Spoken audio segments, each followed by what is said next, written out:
Hey there, thank you for watching this video. I hope that you're doing well.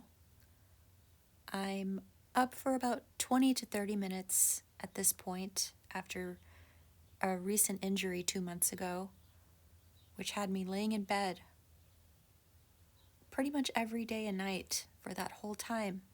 Very, very scary. I'm just now able to start working out a little bit and recovering and rejuvenating and strengthening little by little.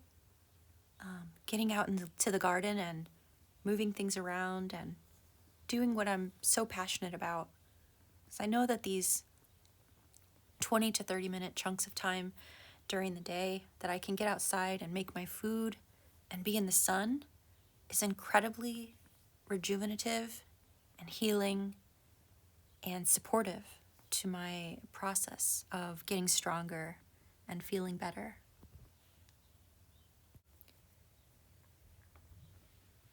It's been incredibly scary having this injury. I haven't been able to take care of myself as much as I usually do.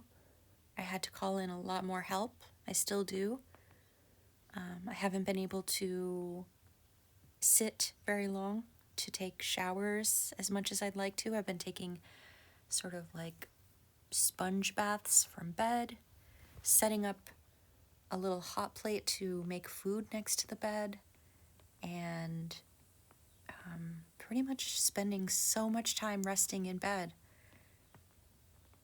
Sometimes the pain was so bad, I didn't know how I was going to make it, if I was going to recover. It just felt impossible, especially after the doctors told me that, their only suggestion for a plan of action would be to just get on pain medication or to get some sort of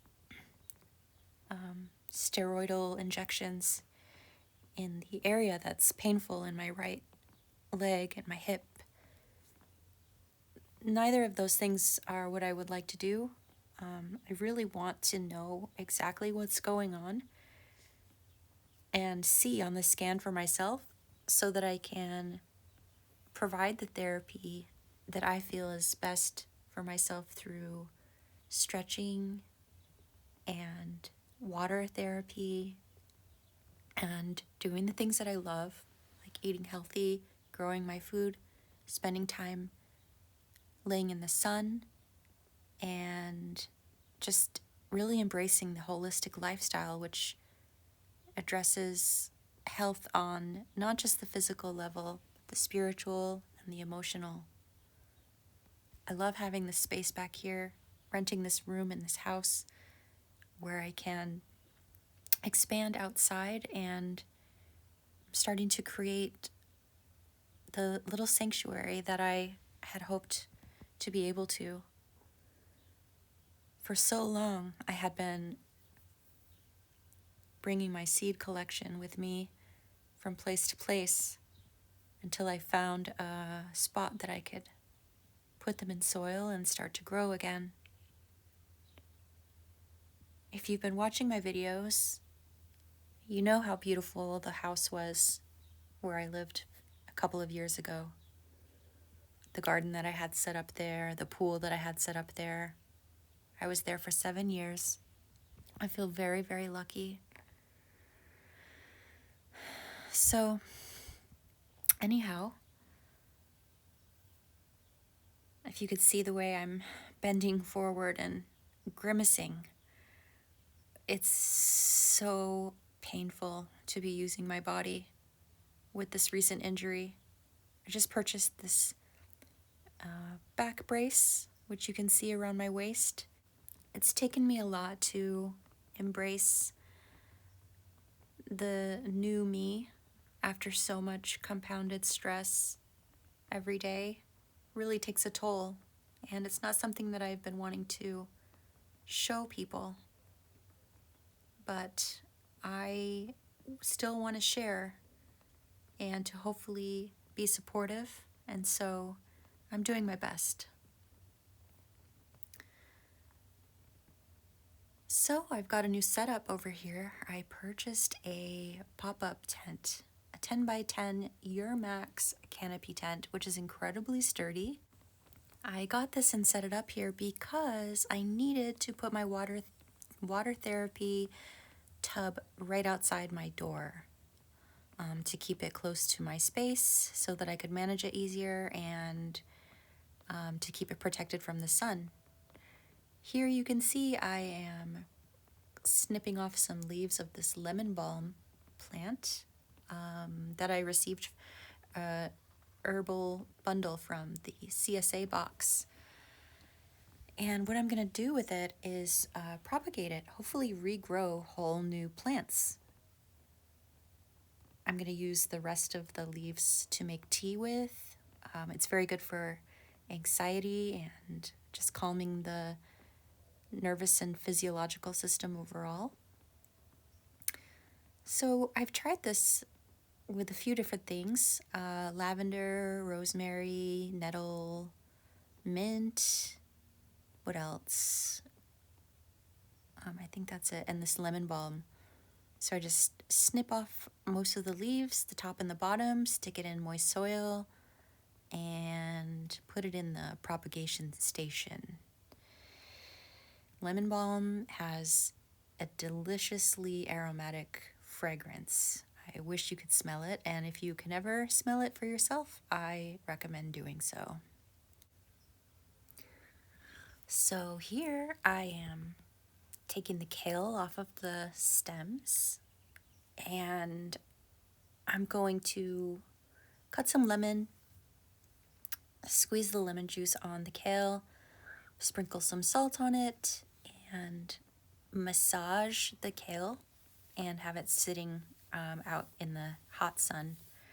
And this is my way of sort of cooking the kale in an interesting sort of a way, releasing the oxalates. Oh, excuse me. I am getting a shock while I'm recording this voiceover. Nerve pain, it's... Oh. Nerve pain. Having nerve pain as a spinal cord injury, with a spinal cord injury, they seem to go hand in hand.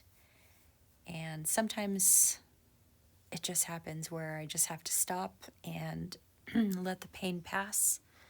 And I really can't do anything until it's over.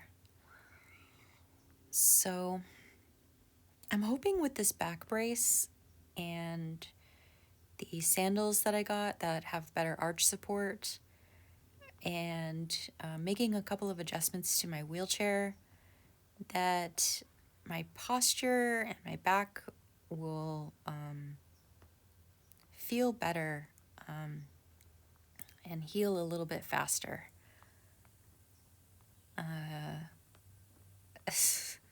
I do a lot of weird things out here. I'm saving that jar with liquid in it. It's sort of a nettle, orange, lemon peel infusion, but I'm actually going to add it to my compost pile because with all the vegetable scraps that I have and the herb scraps that I have, I reintroduce into a compost bucket and I make more soil to grow more plants in. So it's like a closed loop system that I'm developing back here.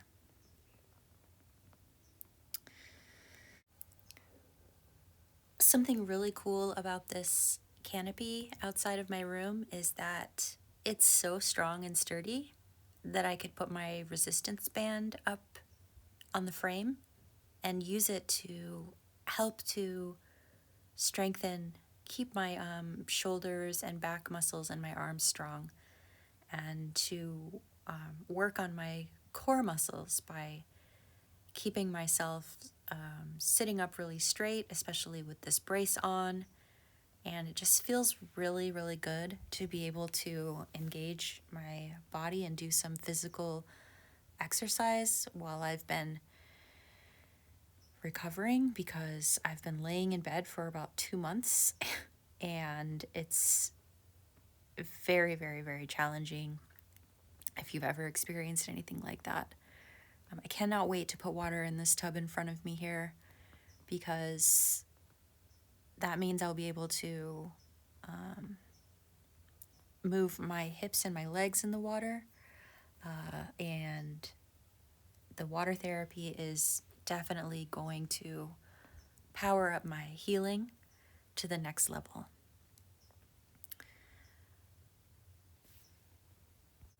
I have some other resistance bands that are still packed up from the move. I still haven't unpacked most of my things, just the essentials.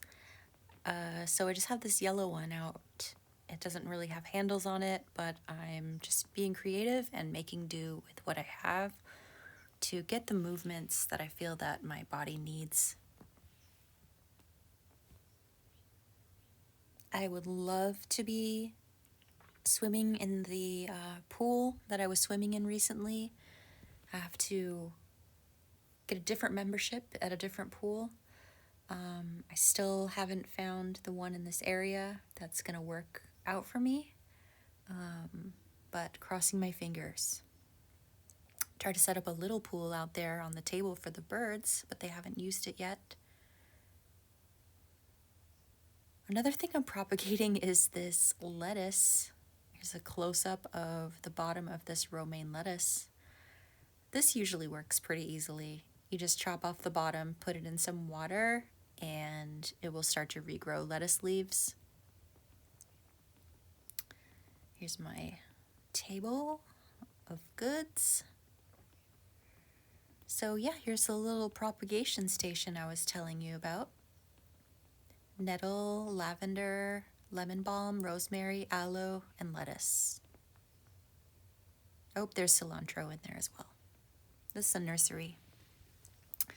Odds and ends, I need to prop up the borage, so I'm looking for a little piece of something like this that I can wrap around the borage and the stick to keep it from falling over, because it's getting so tall. You might be able to see the posts that I have, the long, tall posts that are sticking up in the corner of the garden box. I'm borrowing them from the owner of the house, and I'm going to secure them a little bit better and make a sort of a lattice work with rope to offer some more security for the tomatoes and the other things that I'm going to grow in this box. So there it is, my handiwork. Now it's propped up. Borage is the sweetest, coolest little flower. It's edible, and also the pollinators love it. It's a beautiful color, and I love adding it to the tomato garden because they are companions.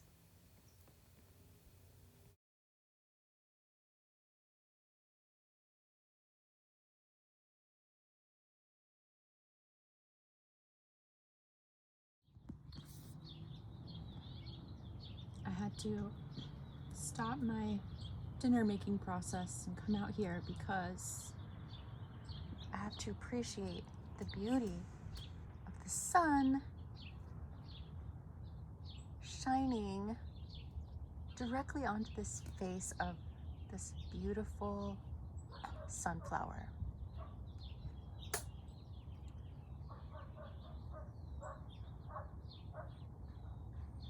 Look at that. Those three little petals